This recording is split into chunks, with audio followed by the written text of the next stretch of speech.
Alchemy, the art of understanding, deconstructing, and reconstructing matter. But it is not an all-powerful art. I forgot the rest of it.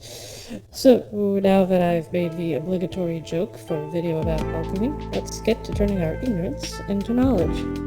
I think it's safe to say that for most people, their understanding of alchemy is more or less strange men cooped up in laboratories trying anything they could think of to make lead into gold. There's really only two parts of that I'd call entirely accurate. Alchemists did work in laboratories, and they did try to turn lead into gold. They also tried to turn copper, iron, tin, and mercury into gold, and they also tried to turn those base metals into silver as well. And I should clarify, I'm only talking about the Western tradition of alchemy here. There isn't much scholarly research on Indian or Chinese alchemy in English, so I can't say much about those traditions except that they exist. If anyone wants to point me towards English language sources on either one, I'll be happy to do some research and make a video or two.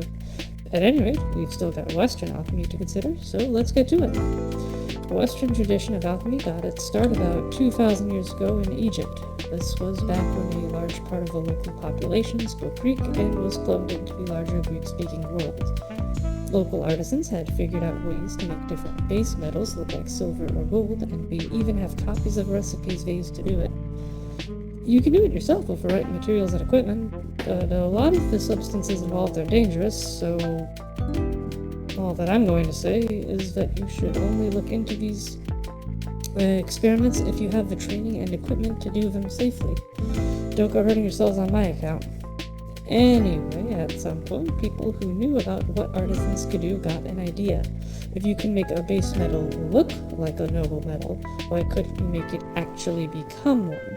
After all, no one back then had a very clear idea of what made something like lead have different properties from gold, so for all anyone knew, the leadness of lead could be removed and replaced with the goldness of gold, or whatever was necessary to make lead into gold. Interestingly, the earliest known alchemist was a Jewish woman known to history as Maria the Jewess.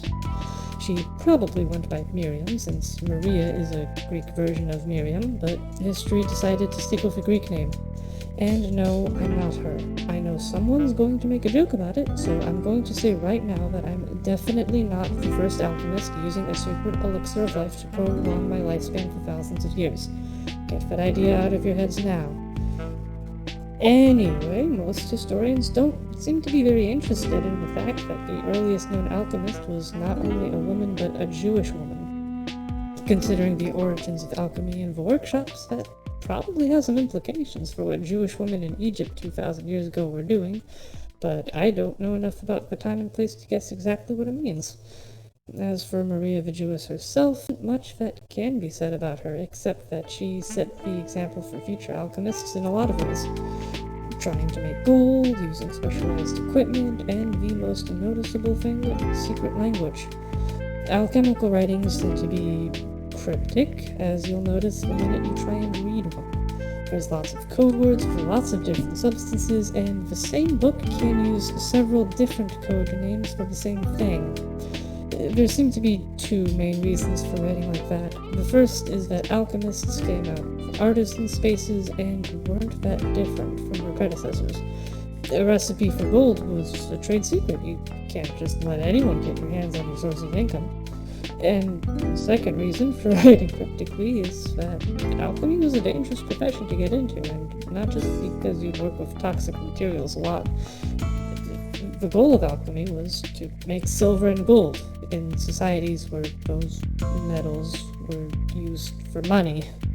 If alchemists ever succeeded at their goals, they'd probably destroy an economy or two, which meant that alchemy would be banned in one country or another every so often to make sure that there wasn't a financial crisis. You can imagine why alchemists would try and make sure most people couldn't tell what they were doing. After Maria started off alchemy, there's not a whole lot to say about Greek-speaking alchemists besides the fact that eventually they came to the conclusion that the thing which turned base metals into gold was a special substance that became known as the Stone of the Philosophers, or just the Philosopher's Stone for short. And then Islam happened, and the alchemical tradition got taken up by Arabic and Persian-speaking Muslims. It actually took a couple centuries before the Muslim world really started getting into alchemy, but once the ball got rolling, it didn't stop.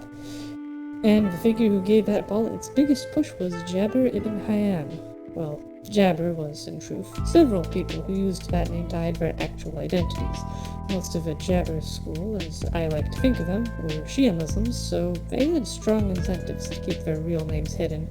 Don't want the government to find out where you are and get you. This contributed quite a bit to alchemists' habit of keeping their activities secret, as you might expect, and it also encouraged alchemists to write their books like they were initiating their readers into great mysteries. Most of the Jabir school were probably drawing on their own personal experiences with that part. The fact that there was a school rather than just one author also seems to have inspired them to start spreading out their ideas in several books rather than keeping all their knowledge in one place.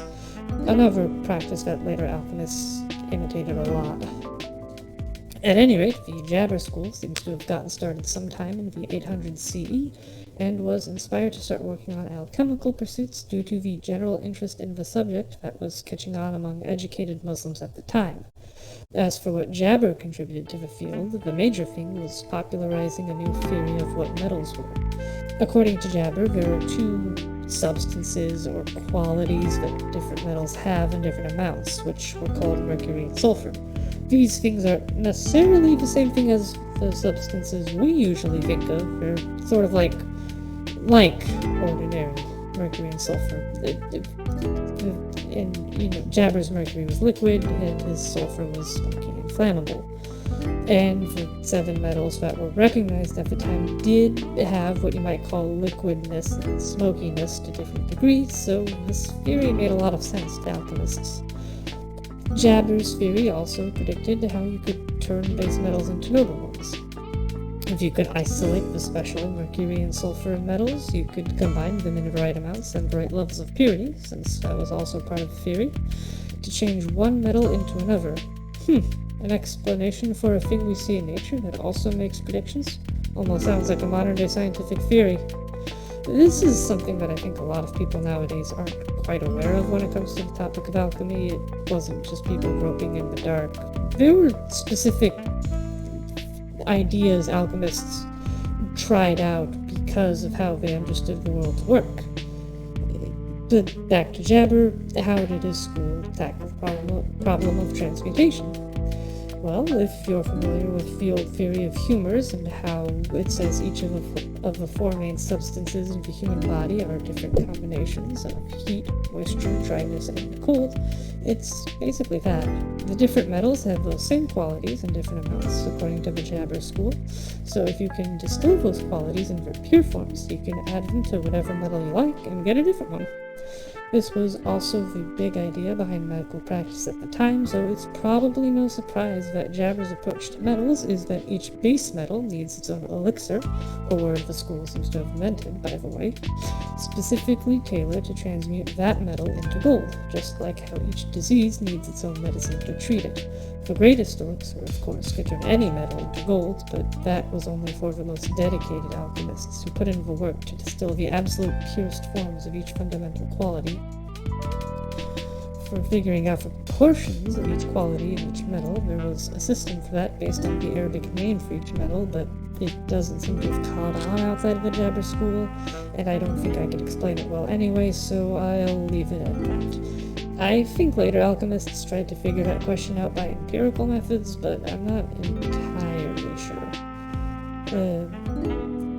And just as Jabir got the alchemical ball rolling in the Middle East, he also got it rolling in Western Europe, thanks to a little thing that we like to call the Crusades.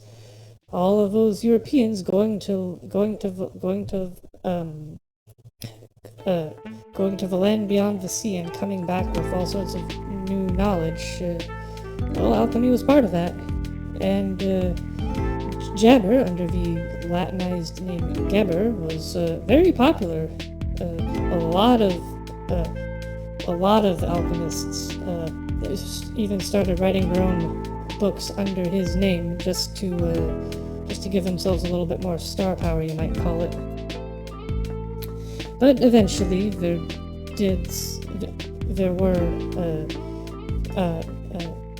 were European alchemists who moved on from copying and expanding upon Jabber's ideas and started coming up with their own. Particularly Franciscan friars. The Order of St. Francis, as I believe their formal name is, around the 1300s CE, had a faction known as the Spiritual Brothers, who were very sure that very soon the end of the world would start up, and alchemy was going to be their secret weapon against the devil. After all, you could make gold. You would need that money when the end time started and you had to start paying for things really expensively, which I think says a lot about these people's assumptions about how society would work in crisis situations, because I'm fairly certain that if the end times actually did start up, money would pretty quickly become worthless. But the other idea that they came up with was I think something that was a bit of a descendant of Jabber's medical approach to alchemy, you might call it, in that, well, if you could make gold the perfect substance with alchemy, surely you could use the same techniques to produce perfect health. Yes, the elixir of life is an idea that came about because a bunch of monks thought it would be useful in the fight against the devil and the end times. History is wild, I swear. It is the wildest thing imaginable. But once this idea got spread, alchemists got very into it. If they weren't trying to make gold, the alchemists were trying to make the elixir of life after this, pretty much. And one of the big medical alchemists was a fellow by the name of Paracelsus. Well, that was the pseudonym he used because he liked to brag about himself a lot, and Paracelsus was a jab at a predecessor of his. His actual name was a frightening mess of German that I do not remember and probably could not pronounce properly anyway. Paracelsus was boastful and argumentative, and he would not shut up no matter what. So he really made a reputation for himself back in the 1500s, because that was a time where those qualities meant people would pay attention to you if you had enough money to get your work published in a book. There are a ton of alchemical terms that owe themselves to Paracelsus or his followers. In particular, the alkahest, which came to be used for a universal solvent, although, if I remember correctly, Paracelsus himself actually used it to refer to his perfect medicine. And it was just a word he made up to sound kind of Arabic, because this was still a time when the Middle East was still sort of a source of antique knowledge that was respectable. But around the same time,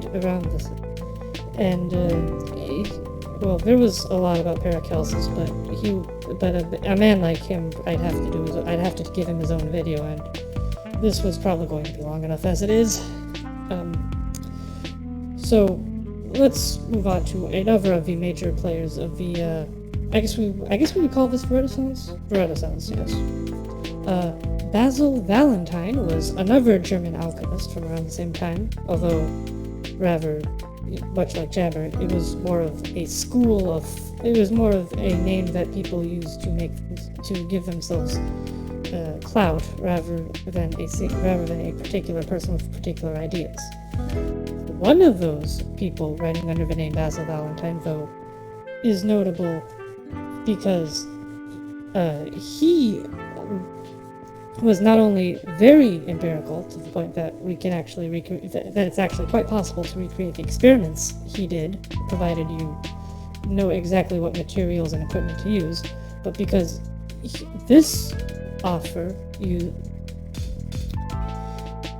managed to perform an experiment that would not be that does not seem to have been replicated until the 1800s, which is, I think, very impressive on its own. Until you added the fact that what he managed to do was vaporize gold,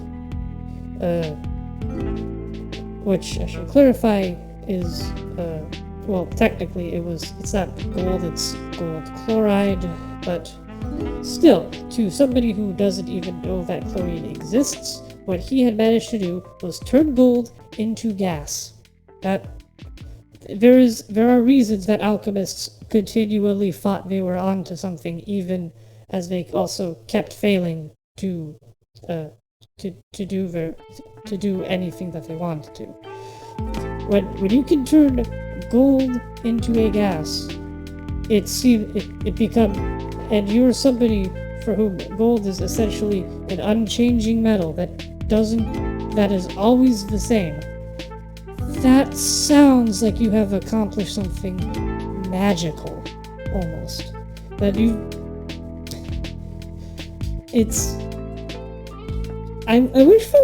wish I had like a YouTube video that I could show you of somebody doing this, but I haven't been able to find one, which is a shame because just imagining it makes is for me at least just awe-inspiring.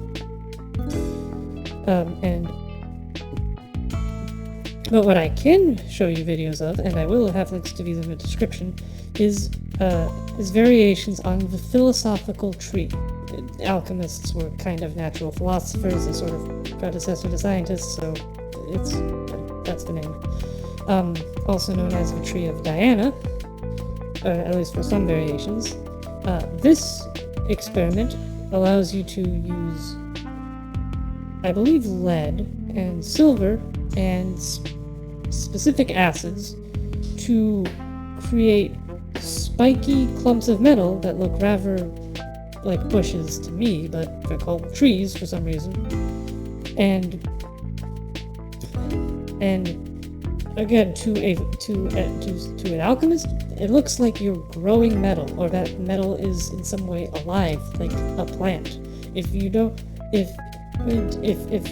the knowledge base you're working with is one that doesn't really have an explanation for chemical reactions, what it looks like is that you've managed to grow metal. If I was living in the 1700s, no doubt I'd be ready to believe in alchemy if I saw that sort of thing. But there is, aside from the usual tree of silver, there is the real philosophical tree is the one created by Richard Starkey, a British alchemist from the 1600s or 1700s. He was actually a contemporary of Robert Boyle, one of the famous quote-unquote inventors of chemistry, although Boyle was actually a very dedicated alchemist who even claimed to have met someone who showed him a working philosopher's stone, which I think says a lot about scientists, and that they are perfectly willing to believe what is normal for the time, even if to our minds it seems like they should not believe those things. But Starkey's philosophical tree, which I've not seen anyone on the internet recreate, was apparently a proper tree-looking thing, and my best guess for what this looks like is actually a kind of firework that I'll link a video of a demonstration of in the description. It's actually kind of terrifying, I will say that. So, which I think also contributes to the reputation of the alchemists, that they could just do all manner of uncanny things. Certainly good reasons to be scared of them if they can just make metals grow like trees in a matter of minutes. But yes, after within only a couple of generations after such heights as growing metal and turning gold into vapor, the 1700s happened, and the French Academy, which was and is a state-sponsored organization for sciences, because governments need scientists to come up with all kinds of new weapons and things, and do land surveys. Decided that that if they were going to incorporate what we might call chemical sciences into their remit, and alchemy was not respectable, but this new idea they essentially just came up with, chemistry, that could be respectable. After all, that wasn't trying to turn lead into gold or make an elixir of life. That was just studying chemicals, the natural substances that we see. And they started essentially a propaganda campaign against alchemy, about how it was all fraud and backwards and all that, and most of the people who could defend alchemy's reputation had jobs at the academy, so they couldn't defend it without losing their jobs. So the alchemical tradition kind of died because of that. Until the 1800s happened, when a British author, whose name I do not remember, got inspired by the then somewhat recent fad of mesmerism, which is also the source of the phrase animal magnetism. It was essentially an idea that people were somehow magnetic and could use that magnetic field to improve people's health and communicate with spirits and whatnot. But anyway, our new British author, she came to the conclusion that alchemy was not, in fact, about transmuting metals or making an elixir of life, but rather it was all of that talk was metaphors for a process of improving yourself spiritually. This idea essentially became how a lot of people viewed alchemy for a long time, because it fit what they were interested in. The Victorian era occultism is its own very complicated topic that I plan to do a whole series of videos about at some point, but for now, consider this a teaser for that.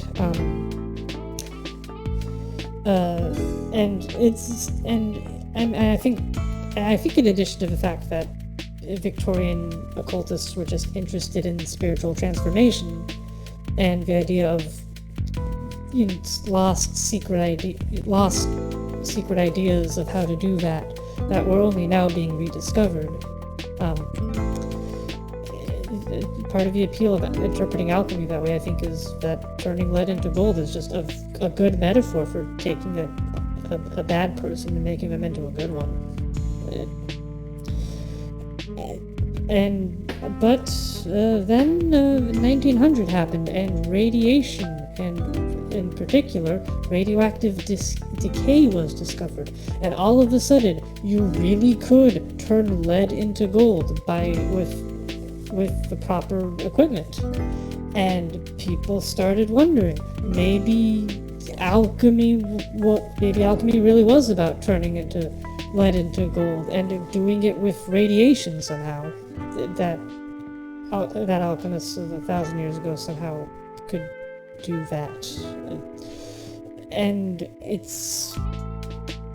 And a lot of respectable scientists suddenly started getting interested in alchemy, or already had been, and started using radiation as proof that they had been onto something. And certainly the fact that you really can indeed turn metals into other metals with radiation, it sounds alchemical. The the only reason we don't talk about radiation in terms of alchemy now is because I think we all know why everybody's scared of radiation now. The Cold War was not a great time for radiation's image. And here we are nowadays with most people don't really think much about alchemy, and it's what people did before there was chemistry to a lot of people, or it was just a kind of magic, and presume there probably are some people out there who really do alchemy, try and turn lead into gold or make an elixir of life or what have you, but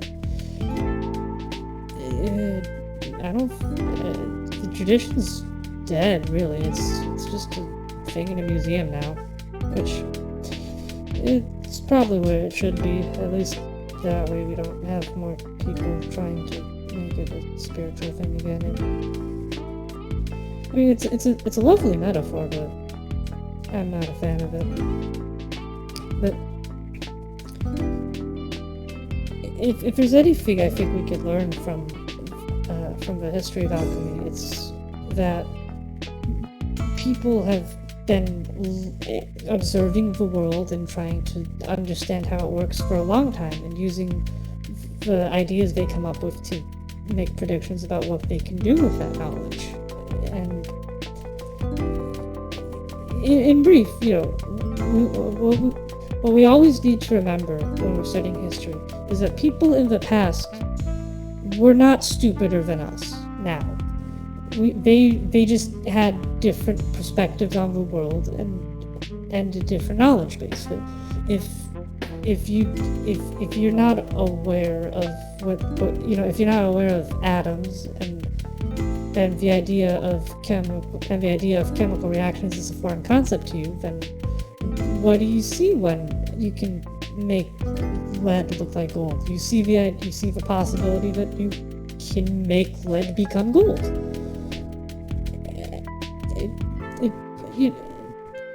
Just be kind of be charitable to people of the past when it comes to odd ideas they had. It's not that they were trying to be strange, it's that they were working with what they knew, and that led them to conclusions we wouldn't come up with now.